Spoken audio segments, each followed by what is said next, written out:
습니다. 하나님의 말씀은 예레미야 30장 12절부터 24절까지의 말씀입니다.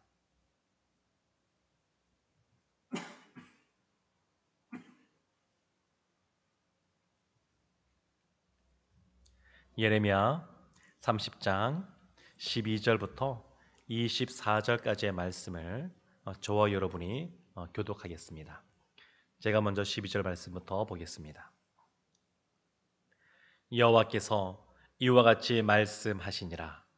내 상처는 고칠 수 없고 내 부상은 중하도다.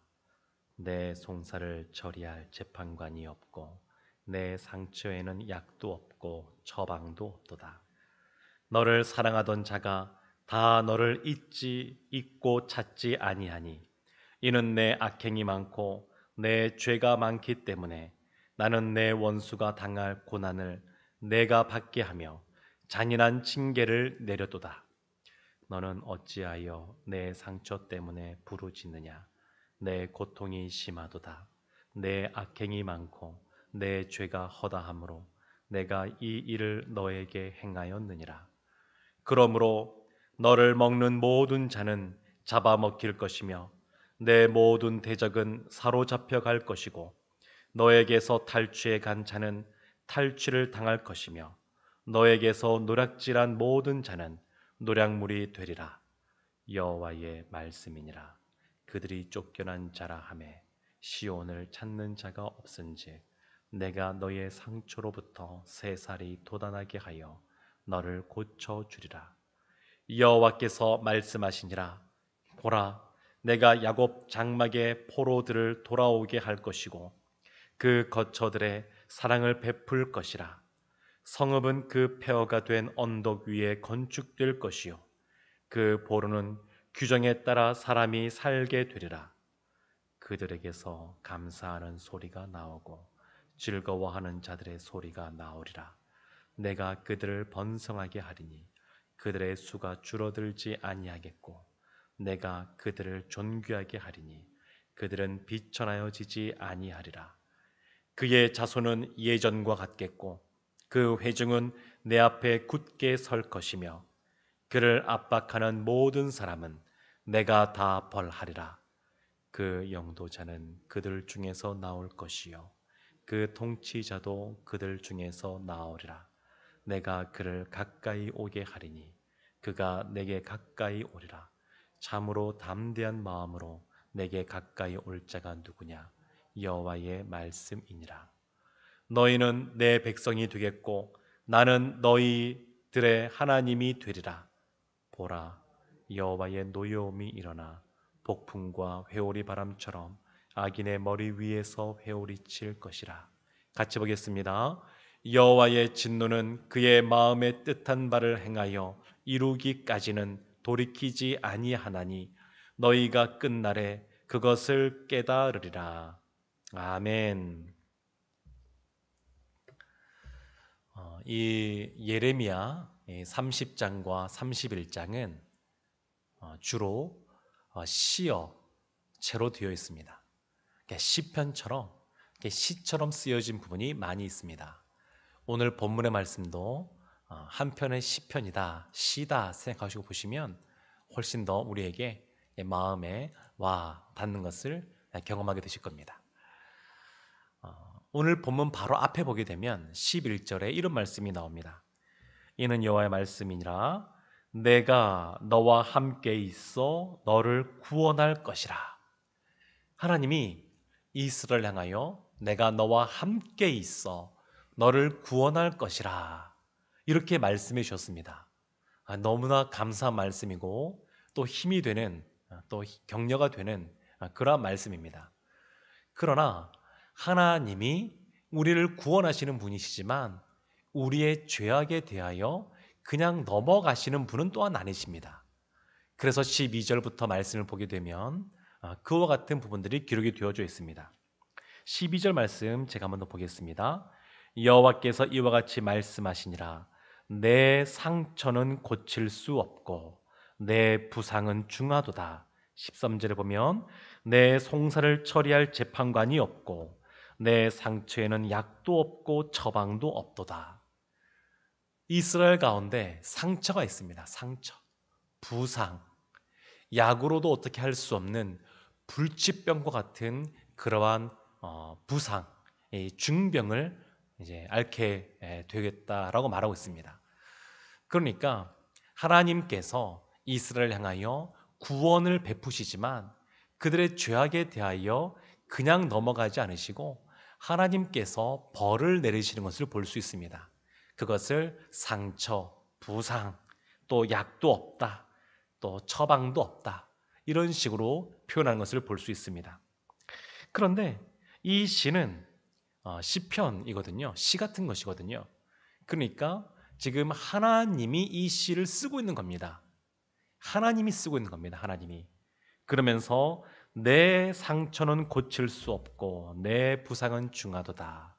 이것은 하나님의 탄식이라고 할 수 있습니다. 시편을 보면 시인인 또 많은 시를 쓴 다윗이 탄식하는 장면이 많이 나오는데 이 예레미야 이 30장 오늘 본문에 나오는 이 부분은 하나님이 탄식하는 겁니다. 하나님의 백성, 하나님의 자녀들이 그들의 잘못으로 말미암아 죄로 말미암아 여러 가지 상처를 입게 되고 부상을 입게 되고 또 약도 없게 되는 이와 같은 고통을 당하게 될 때에 벌로서 말미암아 이런 고난을 당하게 될 때에 하나님의 마음도 이러한 탄식, 하나님의 마음도 아프다라는 것을 볼 수 있습니다.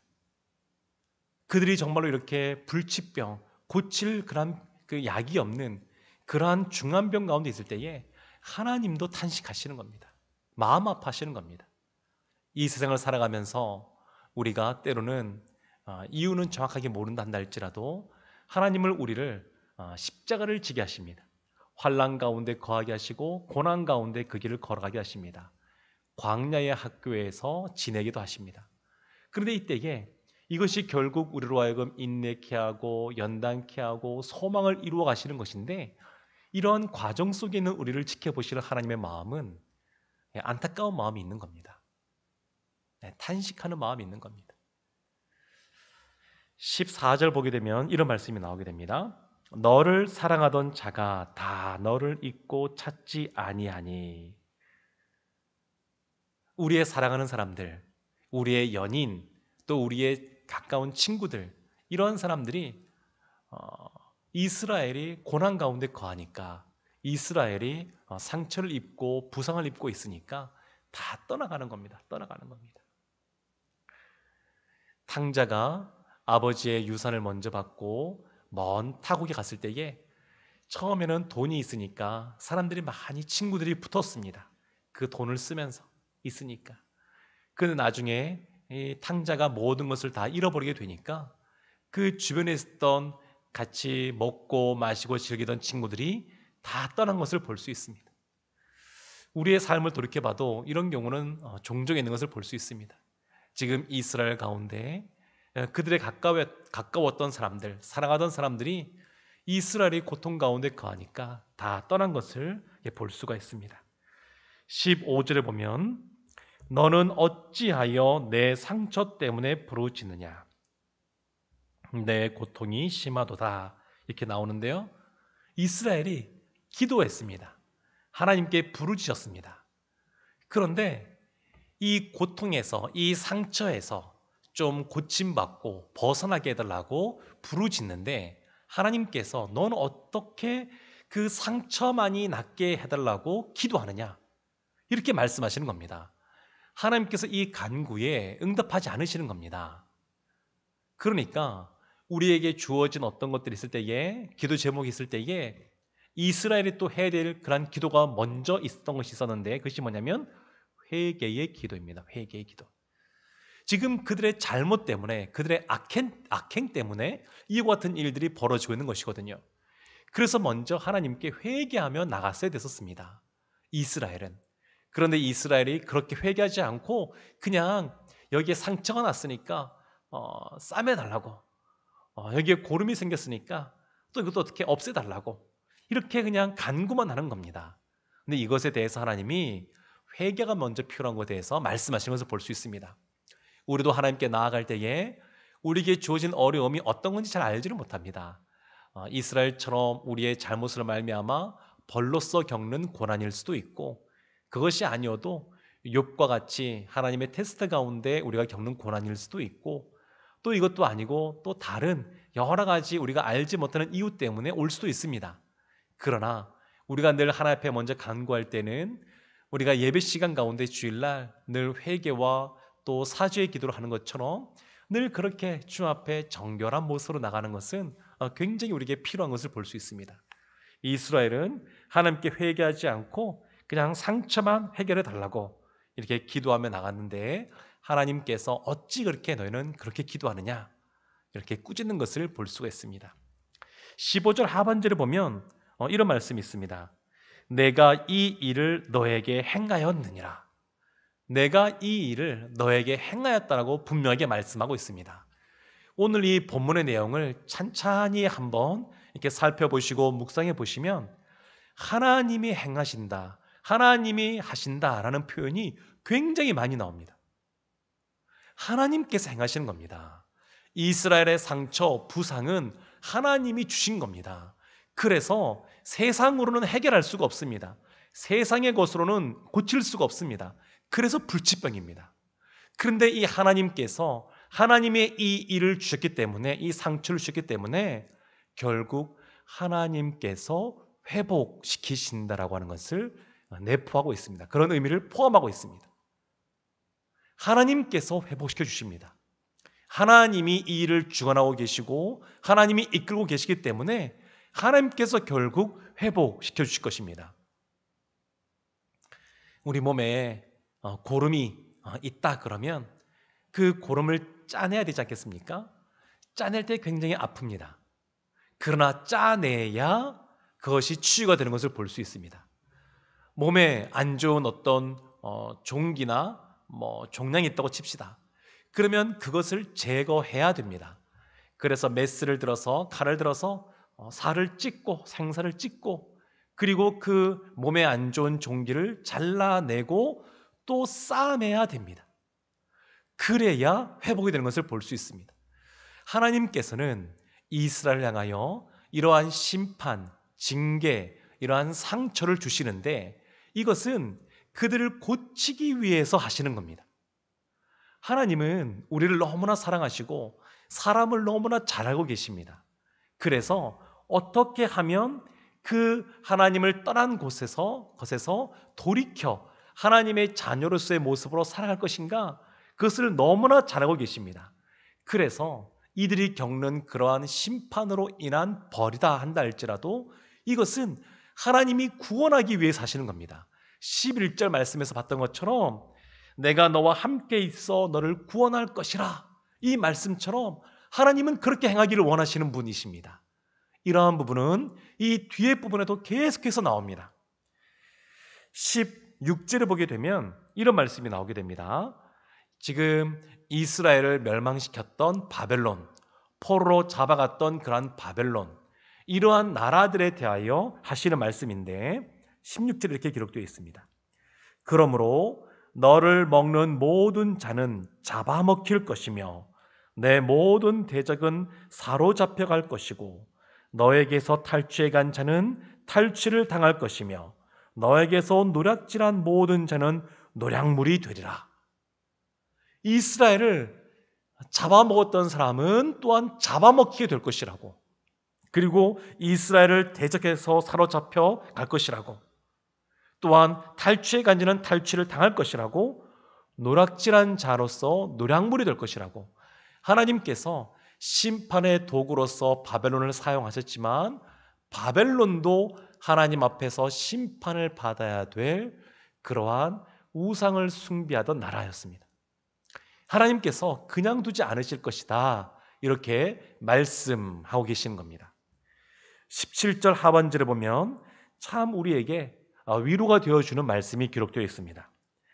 내가 너의 상처로부터 새 살이 돋아나게 하여 너를 고쳐주리라. 아멘. 우리에게 상처가 있을 때에 칼을 들어서 생사를 찢는 것과 같은 그러한 치료의 과정이 있지만 그것이 끝난 이후에 하나님께서 새살이 돋게 할 것이라고, 고름을 짜낸 곳에 새살이 돋게 할 것이라고 하나님께서 그렇게 말씀하고 계십니다. 그 소리를 고쳐주셨다고 말씀하고 있습니다. 아무리 우리가 하나님 앞에 크게 범죄했단다 할지라도 하나님은 우리를 회복시키실 것입니다. 때로는 하나님께서 회복하는 그런 과정 속에 우리가 힘들어하고 어려운 일을 겪을 수도 있지만 결국 하나님께서는 우리를 새살을 돋게 하시고 치유하시고 우리를 구원하실 줄로 믿습니다. 18절 말씀 보게 되면 하나님께서 놀라운 그런 회복의 역사에 대해서 말씀하시는데, 어떤 사람만 돌아오는 것이 아니라 그들이 거주할 성읍과 또한 그 터전과 이 땅도 회복시켜 줄 것이다라는 것에 대해서 말씀하고 있습니다.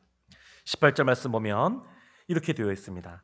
여호와께서 말씀하시니라, 보라, 내가 야곱의 장막에 포로들을 돌아오게 할 것이고 그 거처들의 사랑을 베풀 것이라.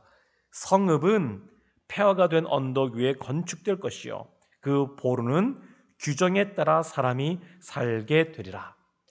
하나님께서 예루살렘을, 이스라엘을 회복시키시다 말씀하고 있습니다.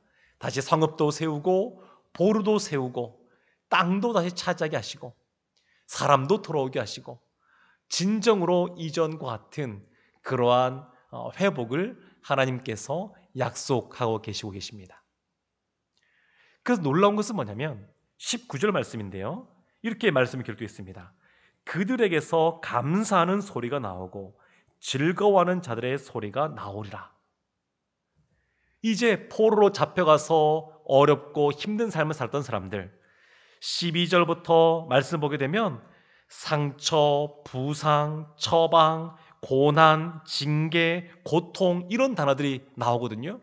그러니까 이와 같은 어려움을 겪었었는데 이것에서 벗어나 하나님께서 고쳐주심으로 이 땅에 돌아왔을 때에, 하나님 약속하신 땅에 돌아왔을 때에 감사하는 소리, 즐거워하는 소리가 나게 될 것이다 라고 말씀하고 있습니다.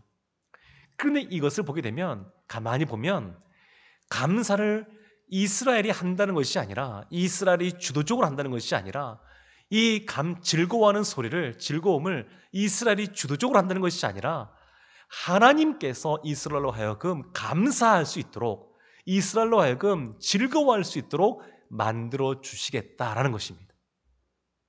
이스라엘이 그냥 범사에 감사하라 그 말씀을 붙잡고 그냥 감사해야지 작정한 것이 아니라 하나님께서 그들의 입술에 하나님의 역사하심과 하나님의 살아계심과 하나님의 은혜 베푸심을 말미암아 그들 가운데 그냥 감탄이 터져 나오는 겁니다. 그냥 저절로 감사의 소리가 나오는 겁니다. 그냥 하나님의 행하신 것을 바라보면서 기뻐하고 즐거워하는 소리가 나오는 겁니다. 하나님께서 이스라엘을 이와 같이 회복시켜 주시겠다고 말씀하고 있는 겁니다. 얼마나 놀라운 말씀인지 모르겠습니다. 하나님이 그렇게 만드시겠다는 겁니다. 만드시겠다는 것. 지금은 비록 포로로 잡혀가서 그들이 고난의 시간을 보내지만 그 시간이 끝나면, 시련의 시간이 지나가면 하나님께서 이제 감사와 즐거움의 시간으로 만들어 주시겠다고 약속하고 계신 겁니다. 20절 말씀 보게 되면 이런 말씀도 있습니다. 그의 자손은 예전과 같겠고 그 회중은 내 앞에 굳게 설 것이며 그를 압박하는 모든 사람은 내가 다 벌하리라. 자손도 예전과 같이 될 것이고, 그리고 그 회중도 하나님 앞에 굳건하게 서는 그러한 이스라엘이 될 것이라고, 그리고 그들을 압박하고 핍박하던 사람들은 다 사라지고 없어지게 될 것이라고 말씀하고 있습니다. 그러면서 또한 약속의 말씀을 주시는데 그것이 21절 말씀입니다. 21절에 그 영도자는 그들 중에서 나올 것이요 그 통치자도 그들 중에서 나오리라. 이제 그 이스라엘 공동체의 영도자, 지도자가 그들 가운데 나올 것이라고, 다시 다른 나라 가운데 또 이것을 빼앗기지 않을 것이라고 말씀하고 있습니다. 그런데 이것은 단순히 어떤 정치적인 지도자만을 말하는 것은 아니고, 이 영도자 지도자라고 할 때 이것은 결국 어디로 이어지냐면 예수 그리스도로 이어지게 됩니다. 하나님이 이스라엘 가운데 그들을 진짜로 다스리고 통치하시는 그 주님, 그 예수 그리스도를 보내줄 것이다 라고 말씀하고 있는 겁니다. 예수님으로 말미암아 회복을 누리게 될 것이라고 약속하고 계신 겁니다. 22절 말씀에는 이런 말씀이 기록되어 있습니다. 너희는 내 백성이 되겠고 나는 너희들의 하나님이 되리라. 아멘. 이스라엘이 애굽에서 종살이 하다가 하나님의 은혜 가운데 출애굽 나오게 되었습니다. 그래서 광야에서 시간을 보내고 하나님과 언약을 맺게 됩니다. 그때 하나님 하신 말씀이 뭐냐면 나는 너희의 하나님이 되겠고 너희는 나의 백성이 될 것이다 라고 말씀하셨습니다. 지금 이 22절 말씀은 그 말씀을 상기시키는 겁니다. 너희들은 누구냐? 너희들은 모세 때 애굽에서 나와서 언약을 맺으면서 나의 백성이 된 사람들이다. 그리고 나는 너희의 하나님이다. 하나님께서 다시 한 번 더 바벨론에서 포로로 잡혀가 있던 이들을 돌이키면서 돌아오게 하면서 이들 가운데 다시 나는 너희의 하나님이 되겠다고, 너희는 나의 백성이 되겠다고 말씀하고 계신 겁니다. 그래서 이 바벨론에서 돌아오는 이 사건을 제2의 출애굽 사건이다 이렇게 말하고는 합니다.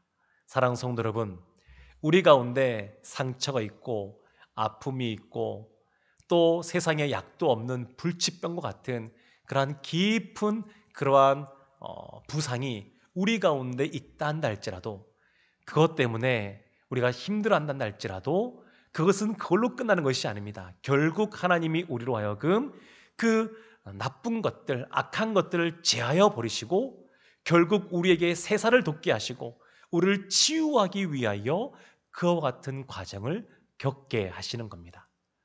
우리의 생을 살아갈 때에 어렵고 힘든 일을 만날 때에도 마찬가지입니다.